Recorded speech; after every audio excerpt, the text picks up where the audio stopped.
ಎಲ್ಲರಿಗೂ ನಮಸ್ಕಾರ. ಪ್ರತಿಯೊಬ್ಬರಿಗೂ ಗೃಹ ಜ್ಯೋತಿ ಡಾಕ್ಯುಮೆಂಟ್ ಮರುಪರಿಶೀಲನೆ ಪ್ರೊಸೆಸ್ ಐತಲ್ಲ, ಪ್ರತಿಯೊಬ್ಬರಿಗೂ ಕನ್ಫ್ಯೂಸ್ ಆಗತೈತ್ರಿ ಏನೇನ್ ಡಾಕ್ಯುಮೆಂಟ್ಸ್ ಬೇಕಂತ ಹೇಳಿ. ಅದರ ಒಂದು ಸಂಪೂರ್ಣವಾದ ಒಂದು ವಿಡಿಯೋ ಮಾಡಿ ಹಾಕೇನ್ರಿ. ಪ್ರತಿಯೊಬ್ಬರು ಈ ವಿಡಿಯೋ ಕೊನೆ ತನಕ ನೋಡ್ರಿ. ಇದ್ರೊಳಗೆ ನಿಮಗೆ ಪ್ರತಿಯೊಂದು ಗೊತ್ತಾಗತ್ತೆ. ವಿಡಿಯೋ ಹಾಕಿರ್ತೀನಿ, ಕೊನೆ ತನಕ ನೋಡಿ. ನಾವು ಈಗ ಗೃಹ ಜ್ಯೋತಿ ಆ್ಯಪ್ ಓಪನ್ ಮಾಡ್ಕೊಂಡ್ವಿ. ಆಮೇಲೆ ಕರೆಂಟ್ ID ನಂಬರ್ ಹಾಕಿದ್ವಿ, ನೋಡ್ಬೋದು. ಸಲ್ಲಿಸಿದ ಕೂಡಲೇ ಗ್ರಾಹಕರ ವಿವರ ಬರುತ್ತೆ. ಸರಿಯಾಗಿ ನೋಡಿಕೊಂಡು ಹೌದು ಅಂತ ಕ್ಲಿಕ್ ಮಾಡಬೇಕು. ಆಮೇಲೆ ಮೊಬೈಲ್ ವೆರಿಫಿಕೇಷನ್ ಬರುತ್ತೆ, ನೋಡ್ಬೋದು. ಅದನ್ನು ಕ್ಲಿಕ್ ಮಾಡಿದ ಕೂಡಲೇ ಅದು ಮೊಬೈಲ್ ವೆರಿಫಿಕೇಷನ್ ಸಕ್ಸಸ್ ಆಯಿತು. ಆಮೇಲೆ ಎರಡನೇದಾಗಿ ಈಗ ಆಧಾರ್ ಕಾರ್ಡ್ KYC ಬರುತ್ತೆ. ಈ ನಿಮ್ಮ ಆಧಾರ್ ಕಾರ್ಡಲ್ಲಿ ಇರ್ತಕ್ಕಂಥ ಮೊಬೈಲ್ ನಂಬರ್ಗೆ OTP ಹೋಗುತ್ತೆ. ಆ OTPನ ಇಲ್ಲಿ ಎಂಟ್ರ್ ಮಾಡಬೇಕು. ಆಮೇಲೆ ಆಧಾರ್ ಕಾರ್ಡ್ ಪರಿಶೀಲನೆ ಆಗುತ್ತೆ. ಓಕೆ, ಆಮೇಲೆ ನಿಮ್ಮ ಡೀಟೇಲ್ಸ್ ಬರುತ್ತೆ. ಇಲ್ಲಿ ನಿಮ್ಮ ಜಿಲ್ಲೆ ಆಯ್ಕೆ ಮಾಡ್ಕೋಬೇಕು.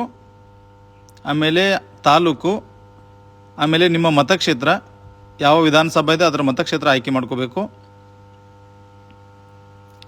ಇದಾದಮೇಲೆ ಸಬ್ಮಿಟ್ ಅಂತ ಕೊಟ್ಟರೆ, ಆಮೇಲೆ ಮುಂದೆ ನಿಮ್ಮದು ರೇಷನ್ ಕಾರ್ಡ್ ಯಾವುದಿದೆ ಹಾಕಬೇಕು. ಆಮೇಲೆ ಇಲ್ಲಿ ನಿಮ್ಮ ಒಂದು ವೋಟರ್ ಐಡಿಯಲ್ಲಿ ಯಾವ ರೀತಿ ಹೆಸರು ಇರುತ್ತಲ್ಲ ಆ ರೀತಿ ಹೆಸರು ಹಾಕಬೇಕು. ಆಮೇಲೆ ನಿಮ್ಮ ವೋಟರ್ ಕಾರ್ಡ್ ID ನಂಬರ್ ಹಾಕಬೇಕು. ನೋಡಿ, ಇದಾದಮೇಲೆ ನಿಮ್ಮ ವೋಟರ್ ಕಾರ್ಡ್ ಇರುತ್ತಲ್ಲ ಅದರದ್ದು ಒಂದು ಫೋಟೋ ಕ್ಲಿಕ್ ಮಾಡಬೇಕು, ಅಪ್ಲೋಡ್ ಮಾಡಬೇಕು. ನೋಡಿ, ಈಗ ಮಾಡ್ತಾ ಇದ್ದೀವಿ. ಆಮೇಲೆ ಬ್ಯಾಕ್ ಸೈಡ್ದು ಕೂಡ ಮಾಡಬೇಕು ಇದೇ ರೀತಿಯಾಗಿ.